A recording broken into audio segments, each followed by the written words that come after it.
Hi, I'm your host Vasco Duarte. Welcome to the Scrum Master Toolbox podcast, where we share tips and tricks from Scrum Masters around the world. Every day, we bring you inspiring answers to important questions that all Scrum Masters face day after day. Hello everybody, welcome to this very special bonus episode with Rahul Bhattacharya. Hi Rahul, welcome back to the show. You've been here before. Hey Vasco, yeah, thanks for having me. Always a pleasure to come back and chat with you. Absolutely. So I'll put the link to previous Rahul's episodes on the show notes if you want to go and check them out. Rahul is currently working as an Agile Coach at Delivery Hero. He's responsible for optimizing the ways of working within the organization, coaching others on best practices, while simultaneously guiding teams working on different products. Rahul is passionate about constant learning through experimentation and feedback. So Rahul, that was a short intro.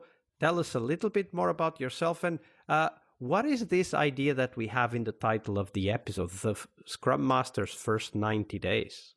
Hey Vasco, yeah, so a little bit more about myself. As you mentioned, my name is Rahul and I work with Delivery Hero. I also offer trainings and work with other organizations at the same time, coaching them how to build products more effectively, whether it's through different agile ways, different agile frameworks, methodologies, or other things, incorporating from the product world, from the lean world, from the technical aspects of things. So you can learn more about me on my website at rahul-bhattacharya.com. And if you're interested, sign up for one of the future workshops or talks that I'm doing. Yeah, to answer your question, Vasco, why I think the first 90 days is relevant is because that's where in any role, right? Not just as a Scrum Master, you get your footing straight, you learn more about yourself, what you've gotten yourself into, learn more about the organization, the context and the teams. So I think setting the first 90 days up for success helps you do your role and your organization in a much easier way moving forward beyond that. This is why I think the first 90 days are so important to make sure that you choose 90 days. I mean, 90 is not a magic number, I imagine. There's a reason why you chose 90 days. So tell us a little bit more about why did you come up with the idea of the Scrum Master's first 90 days? Well, the 90 days represents a quarter, right? And as you said, it's not a magic number. It could be 95, it could be 85, but it's a good time in my opinion. And it's not just one sprint, right? No, it's not. If your sprints are 90 days long, you're probably doing something wrong. Maybe Scrum Master is not the role for you then. Yeah. All jokes aside, right? I think, as you mentioned, right, it's not the 90 days that the focus is on. The focus for this talk is setting yourself up during the initial part of you joining an organization, right? Kicking off your journey with an organization. What are some of the things, what are some of the foundations that you need to lay in place? Yeah, I like that metaphor of setting yourself up because, I mean, after all, when we come in as a Scrum Master to a new team, we are indeed setting up something, whatever that is. And there's always the option of doing it deliberately or doing it accidentally. And I guess what I'm hearing from you is that you're asking us Scrum Masters to do it deliberately, right? Yeah, and not just setting things up for others. I think before you can do that, you need to set yourself up for success in your role, right? So some of the things that we'll cover in this talk are looking more at things that you need to do for yourself so that you can help other teams, other individuals, and do your role effectively as a Scrum Master.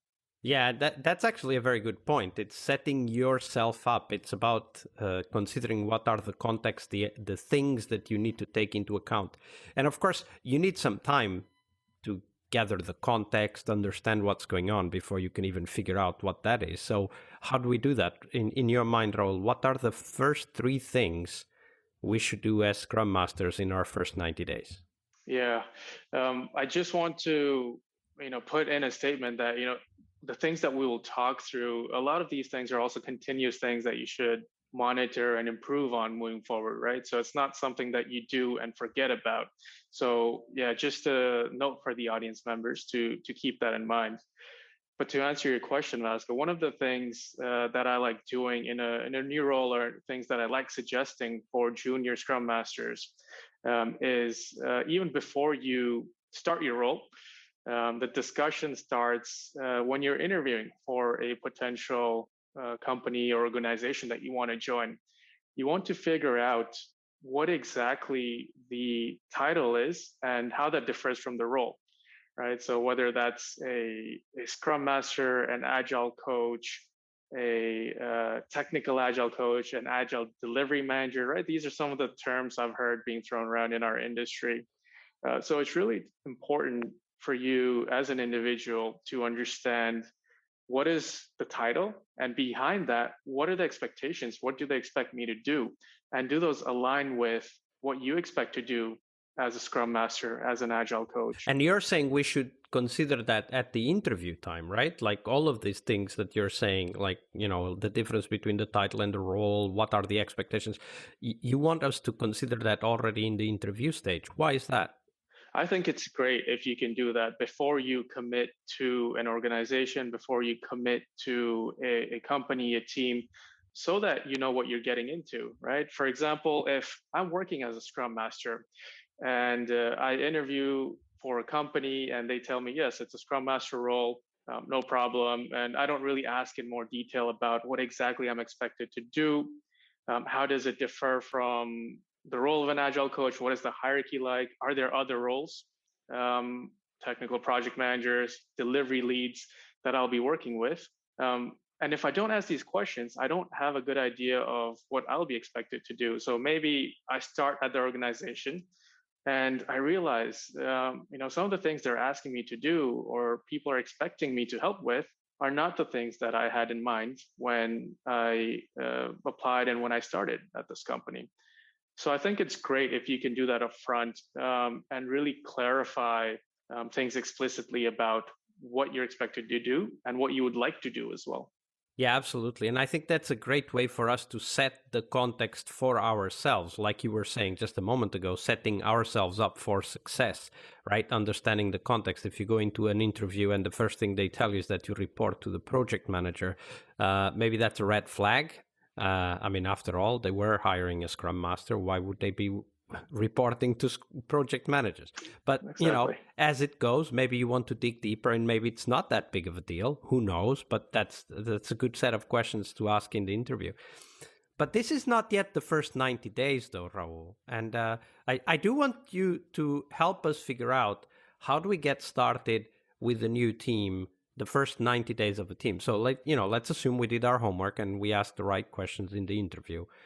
What are the first three things we need to consider as Scrum Masters in our first 90 days with a new team? Yeah, one is how is the team, how's the department, how's the company set up, right? So I would really like to dive deeper into what are the hierarchies, what are the products, or what are the projects that people are working on, and how am I supposed to help, right? So gathering expectations from the people you work closely with. So as a Scrum Master, one of those synergies is that of a Scrum Master and a product owner. So if you support a team or a couple of teams, talk to their product owners, find out what sort of products they're building, and learn more about what sort of products or services they're building so that you can have context to support them with further down the line. So that is the first thing, right? Getting a bit more context about the team setup, the product or service that they're working on. Secondly, I would say it's also important to do the Gemba, right? Walk around, talk to the other teams that you may not be supporting, that are maybe in the same department, and try to figure out what their planning process is like, whether they're using Scrum, whether they're using Kanban, whether they're not using any of those methods, right? Find out how they're working. And the reason why this is so important is if you want to tackle dependencies, for example, as a Scrum Master, the team you start supporting, you realize has dependencies on some of these other teams. You want to have a good idea of what it is they're working on, how they're working, so that you can make suggestions and work closely together with the other teams to tackle such topics. So that would be number two. walking the Gemba, talking to the other teams in the department. So yeah, you use the word Gemba. Now I know what you mean, but for those in our audience who have not heard of the word before, what do you mean when you say Gemba? Yeah, that's a good question. Thanks for asking that. And when I say walking the Gemba, that typically refers to going to the area where the work is being done. So talking to the people that are boots on the ground, the engineers, the designers, the developers, right? The front end, back end, the testers, talking to these people, understanding what it is they're working, what some of their frustrations may be, right? What's not working for them, what sort of framework are they using, things of that nature. So understanding how the people who are carrying out the work are faring. What are their frustrations? What's working well for them?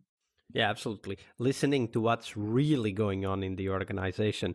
Of course, also about their planning process, because you will need to interact with it, the potential dependencies and so on. A question I like to ask is, tell me a horror story, something that happened in a not too distant future that was really bad in this organization.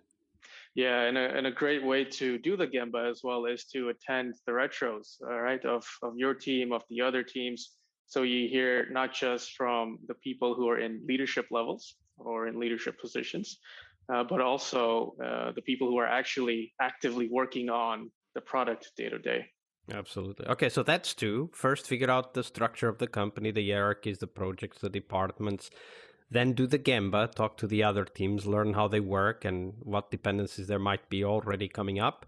And what's the third? So the third one is the systemic view, right? So by now you should have a good understanding of the local context in your team, in your department, of what people are working on, how they're working on it. And to me, a great agile coach or scrum master also has a systemic view where they understand what the organization's vision is, what their mission is, what is their strategy, and learning more about that by talking through individuals, right? So a conversation with any product leader is a great start to learning more about these topics by being involved, for example, in things like the all hands, things like the quarterly planning. You can learn more about what the department or what the company is trying to achieve and how your team fits into that puzzle.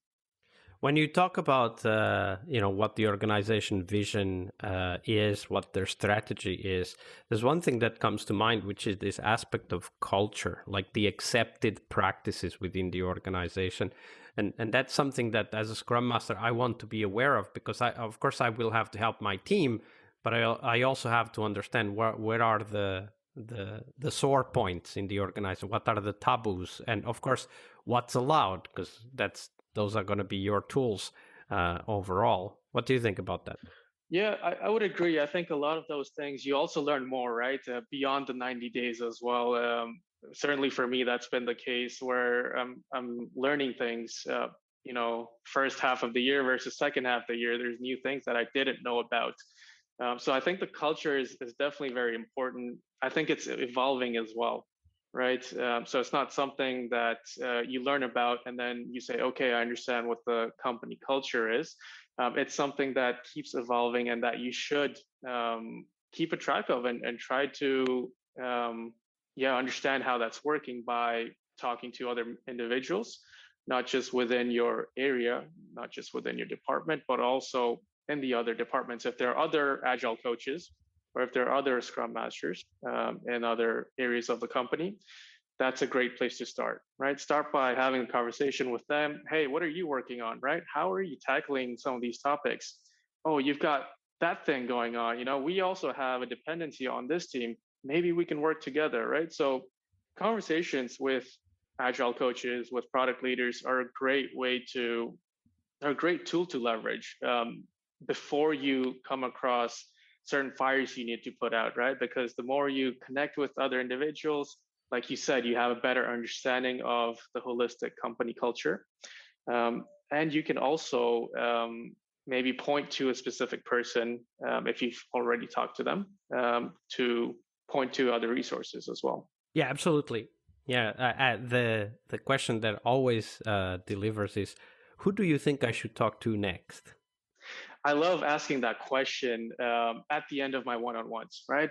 So as an agile coach, especially new to the company, that's a great question to ask when you're doing your one-on-one interviews with your team members or with other specialists around the company.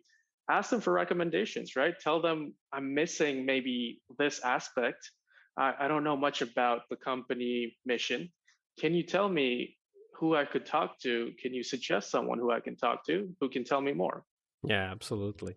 Now, of course, these first 90 days are not all about learning. There are also challenges that we face as Scrum Masters. And in your experience, Raul, what are the main challenges we can expect to face in the first days of working with a new team?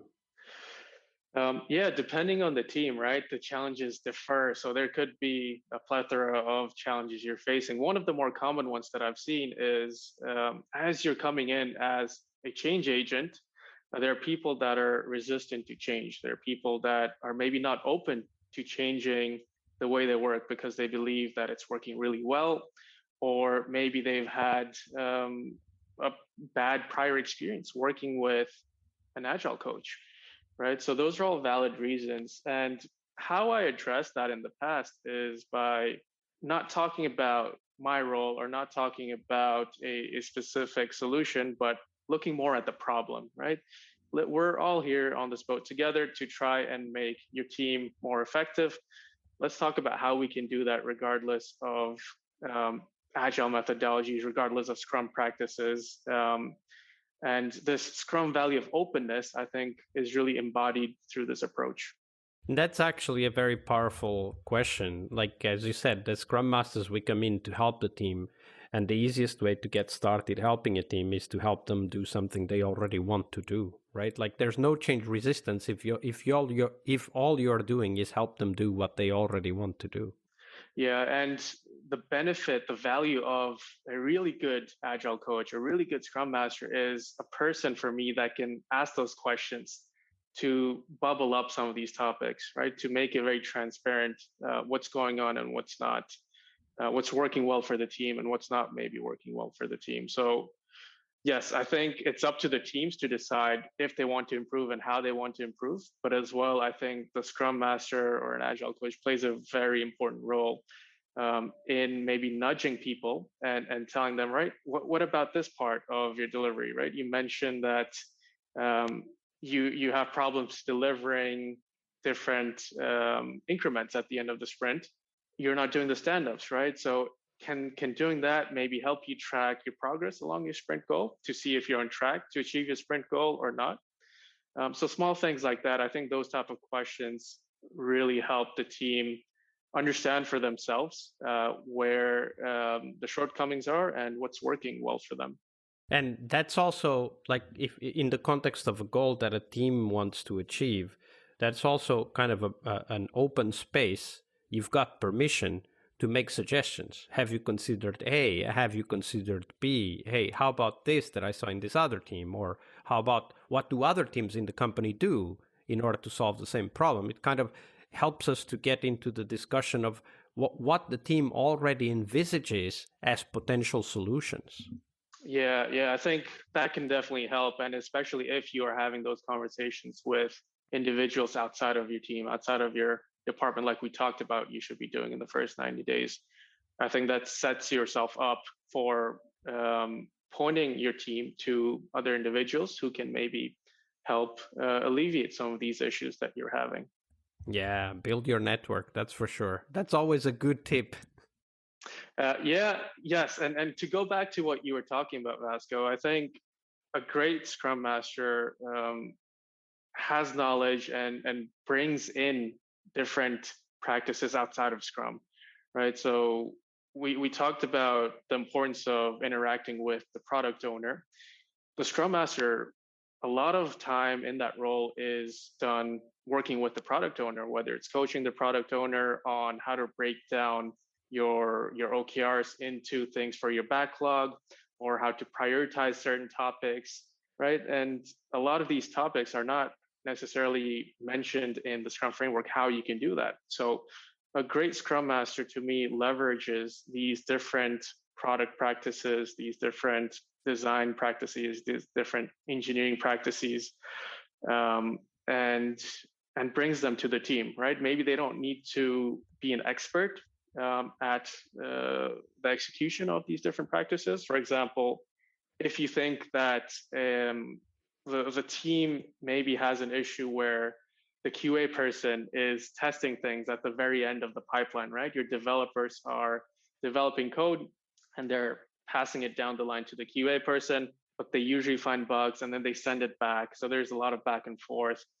And you see this situation develop. And as a Scrum Master, you suggest maybe something like test-driven development, where you're thinking about the use cases up front, the testing cases up front, where the engineers are working with the developers and the product owner to define those test cases before any work gets started using that test first approach. You don't need to know exactly how you want to coach other people to do that, right? Maybe you can bring in a tech lead from another department to support you with that, right? But just being aware of those practices and when it can be useful, I think, is one of the superpowers that a Scrum Master could have. Absolutely. All right. So now we've talked about the things to do, the challenges we might expect, but of course, Scrum Masters make mistakes like, everybody in the world does. So what are some of the common pitfalls Scrum Masters, could be new or could be experienced Scrum Masters, fall into during this critical first 90 days? Yeah, I think the most common one for me as well is maybe falling in love with a specific approach, with a solution, right? So this can result because of a limited tool set, right? So in this podcast for the Scrum Master Toolbox, this is our aim, right? To expand that toolkit so that you don't just have 2 or 3 frameworks or 2 or 3 practices to rely on. And the reason this is a problem is because if you, for example, try to implement the same tool for different problems, for different contexts, they're not going to be very effective, right? So rather than being, reliant on Scrum, for example, as the only framework for teams to be working, you can learn from practices like XP, from frameworks like Kanban, from things like lean change management, from project management even, right? So a great Scrum Master leverages these different frameworks, practices, and doesn't fall into the trap of using the same practice or using the same framework over and over again just because it is their strength that they use that framework, right? You need to apply the specific practice to the problem that the team is facing, to their context, not yours. Yeah, absolutely. And one of the things that comes to mind when you talk about falling in love as one of the pitfalls, I did want to emphasize the importance of us understanding that when we work with a team, we are there to serve them. And the reason why we started the whole Toolbox podcast was exactly for us to have so many tools in our toolbox that we wouldn't even feel tempted to think that one tool will always work in all contexts. Because, of course, as Scrum Masters, we get better by applying different tools and, of course, understanding, some tools work here, they don't work there. And to have that big, large toolbox in the back where we can reach in and learn and apply new approaches. Yeah, and it's not any different from building a product or service, right? It's the same saying that comes from the product world, which is fall in love with the problem, not the solution, right? So really think about why you want to use Scrum, right? What is it helping you do better versus another approach, right? So think about that, get to the root cause, and then maybe using Scrum or using stand-ups or using sprint reviews could be a way to do it better. It could be a way to improve it. But unless you really understand the problem, you could be just doing stand-ups for the sake of it, and they won't help you anyways, right? So I think it's really important to use frameworks and practices as a means to deliver value for your customer. Absolutely. And we already have everything in place to make sure that we are delivering value, right? So the retrospectives, the interaction with the stakeholders, of course, the review of the product. We have all the things in place that can help us to assess, to empirically validate if we are on the right track. All right. So Rahul, we're getting close to the end, but there is one question that I want to ask you before we go and close this episode, which is the extra tool perhaps, or resource. Could be a video, a podcast, a blog, could be a book. But on this specific topic, what would you recommend our listeners read or learn from in order to go deeper and learn more about the idea of setting yourself up for success as a Scrum Master? Yeah, there's a blog post that my mind goes back to that I wrote about Needsoriented model of coaching, which talks about looking at the different areas of impact that you can have as an Agile coach, as a Scrum Master, not just within your first 90 days, but moving forward as well. So thinking systematically, thinking locally as well. So I would refer to that post. I can share the link with you afterwards, but I would suggest starting there to not just think about the team you're supporting, but also think about how that fits into the bigger picture, right? How does the team help bring value towards the company vision, towards the company strategy? Absolutely. And one of the things that I like about this approach is your use of the concepts and ideas from the product world and applying them to the role of the Scrum Master. That's a very good insight. All right. I'll put the link on the show notes, of course, for this. Rahul, we're getting close to the end. So where can people find out more about you and the work that you're doing? Yeah, people can connect with me on LinkedIn. You can connect with me on agile-atelier.com. That's my website. I also host a podcast by the same name, Agile Atelier, where we have speakers from different parts of product, from different Agile and Lean topics. Vasco, you've been on there yourself. So we highlight and we talk about different topics that teams, that companies face from Agile, from product, from different perspectives. Yeah, absolutely. We'll put the link to the podcast and Rahul's LinkedIn page on the show notes so that you can easily get in touch and, of course, share knowledge and share questions with Rahul. Rahul, it's been a pleasure. Thank you very much for your generosity with your time and your knowledge. Thanks, Vasco. Have a great day. We really hope you liked our show. And if you did, why not rate this podcast on Stitcher or iTunes? Share this podcast and let other Scrum Masters know about this valuable resource for their work. Remember that sharing is caring.